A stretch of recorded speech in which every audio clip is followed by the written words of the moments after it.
All right, so today we're talking about the weird facts about Missouri. And I think everyone's been asking for you to say, let's go. So you say it. Fine.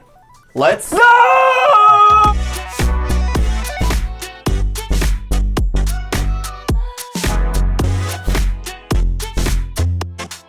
What's going on, guys? My name is Jesse Weiser, and I'm a real estate broker here in Springfield, Missouri. And this is, explain yourself, Brandon. My name is Brandon Zacharias, and I am also a realtor here in Wiser Living Realty. Today we're talking about weird facts, and we're adding a little bit more weirder facts. Is that even a thing, weirder facts? I feel like it is, but also at the same time, like I honestly was not even prepared for all of these facts.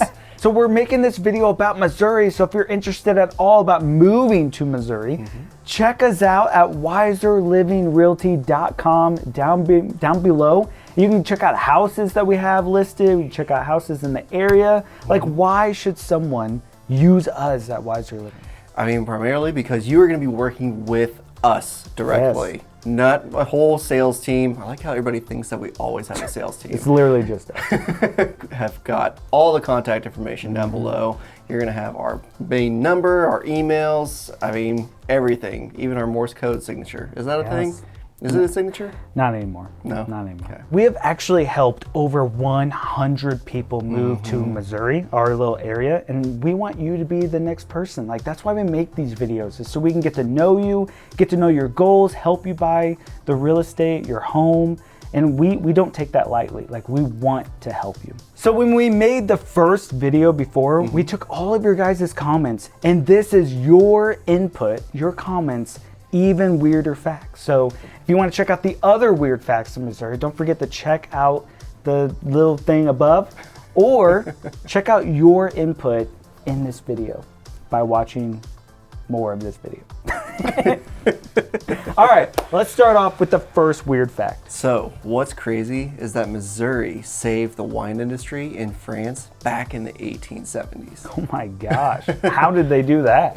I mean, back in 1863, the vines in France had this strange sickness where it would kill off entire vineyards in France and other countries. Come to find out, it was thousands of yellowish lice-like insects called phylloxera. Charles Valentine Riley, Missouri State's entomologist, who's an insect expert, had something similar happen in Missouri, and the rootstock of many Missouri vines were resistant to these pests. They went over to help France by sending over 500,000 vine cuttings to France, where they grafted the French vines onto Missouri roots. Afterwards, they theorized that the bug couldn't have been brought to France from America due to the fast travel. This period of time is known as the Great Wine Blight, which made its way to South Africa and even Australia. Some crazy wine facts over there in France. You know, they always say California has the best wine. Maybe, I don't know. But I hear California has a lot of vineyards and stuff. Oh yeah.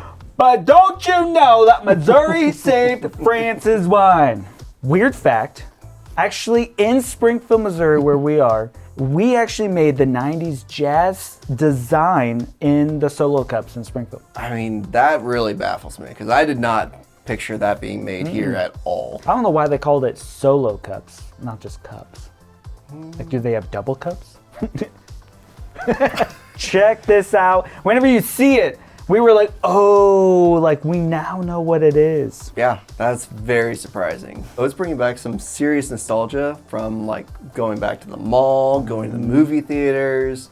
I mean, just all of your childhood because you're a 90s baby. Exactly. Yeah. It was the best time. So this design was on all the paper cups in the 90s, the teal and purple design. It's a very iconic design too. And it was created in Springfield, like I said. This was made back in 1992, obviously the best year possible because ya boy was born. I don't know, I think 93 is better. What was that? Again, it was made in 92 from the Sweetheart Cup Company.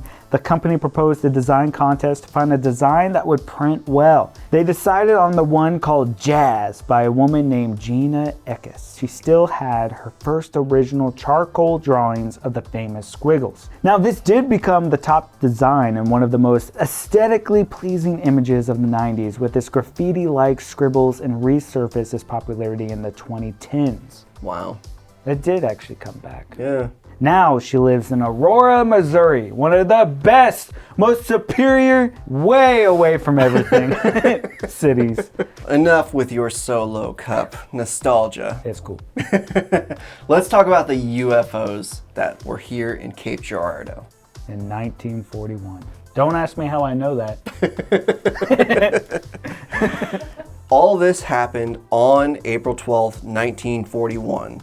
And many people say that it was a cover-up from the government. This was all before the Roswell crash in 1947. I don't know about you, but I'm a big fan of Roswell. Never heard of it.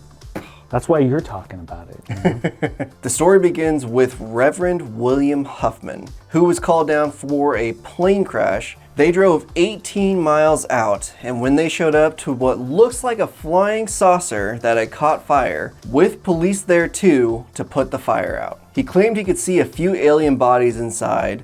There were wires, strange hieroglyphics, bizarre knobs and dials. About that time, the Army Corps arrived and had them leave the area, swearing everybody to secrecy and confiscating any pictures. Which, come to think of it, in 1941, like those pictures, they're all in black and white. It's tough to tell anything anyway. I think they were high, seeing stuff. Oh yeah.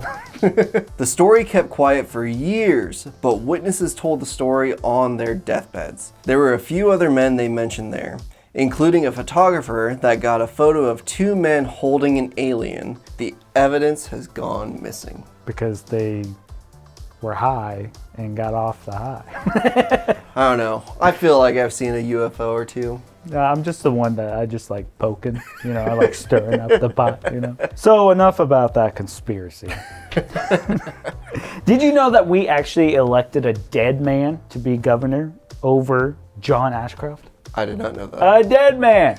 The Senate election in the year 2000 featured John Ashcroft and Mel Carnahan. This was a very intense election with Ashcroft leading in the polls. On October 16th, Carnahan was campaigning and died in a plane crash. This caused people to doubt. Carnahan's name remained on the ballot because it was too late to change. They would let his widow, Jean Carnahan, be appointed to a seat. Many people were supportive, and this changed what people thought. This man had been dead 6 weeks, but he won with a sizable lead, 50,000 votes. He was the first person posthumously elected to the United States Senate, and John Ashcroft became the first ever U.S. Senate candidate to be defeated by a deceased person. I don't think there's ever been another deceased person to win an election like that, has there?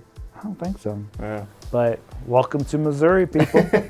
So along the Missouri River, another weird fact, is the Steamboat Arabia was found in a cornfield next to the Missouri River. Really cool story, let me tell you. Back when steamboats were the main mode of transportation, as many as 400 steamboats ended up sinking along these rivers. In September 1856, the Arabia was carrying over 200 tons of cargo that was intended for general stores and homes for many Midwestern frontier towns. The steamer was still fully loaded when it hit a tree and sank just 6 miles west of Kansas City. In 1988, they later found it and dug it up where the Missouri River used to be under a cornfield. So what happened is they crashed in the river. The river like moved and left the remains in the ground. But I don't know, it just moved, okay? I don't know the erosion aspect of it, but the river moved and the boat was in the cornfield. Now this is a time capsule of life on the American frontier in the mid-19th century, and it's now made into a museum in Kansas City. Visitors can experience everyday objects that made life possible for pioneers in the 1800s. It was very well preserved, lying without oxygen 45 feet below the surface. Still, I'm a little confused how the river changed. I mean, that is taking quite some time to move a river. I mean, the 1800s, that's 200 years. I'm still baffled by it. Crazy. The fact that it was still preserved, though. Anyways. Next weird fact about Missouri is Jim the Wonder Dog from Marshall, Missouri. Jimbo? Jimmy? Good old Jim. This is probably the most amazing dog to have ever lived. They made a memorial garden in Marshall, Missouri for him. Jim came from Louisiana, where he was bought and brought to Marshall by Van Arsdale. He knew where to hunt and where not to hunt. They later found the dog's skills when his owner told him they should rest under the hickory tree, and he knew where to go. He could also go to the other tree types when he was asked. His list of abilities include finding a specific car with a specific license plate number, and a car by color, or one from another state. Wow. That's crazy. And at the height of his talents, Jim the Wonder Dog had the ability to predict the future, choosing the winner of the 1936 Baseball World Series, the sex of an unborn infant, and 7 consecutive Kentucky Derbies. That is impressive. Called before the Missouri legislature, Jim was put through one of the biggest tests, Morse code. Oh my gosh. We need this dog on this channel. We always say, give us Morse code, you know, smoke signal, all of that. Yeah. This dog can do it. He would have been great to have. Oh, Jimbo. Attempting to debunk the dog's amazing abilities and believing that Van Arsdale was somehow guiding the dog in another way, the code was tapped out, instructing Jim to go to a specific person, which, to the astonishment of the legislators, he did. Jim the Wonder Dog was even featured in Ripley's Believe It or Not. All right, well, that's all the weird facts we have for you today. If you want to check out other Missouri, wide videos, check out this playlist right over here. And when you visit Missouri, don't forget, you watch for deer, okay? I mean, sorry, I didn't know your spiel was over yet. I was going to say, spiel over.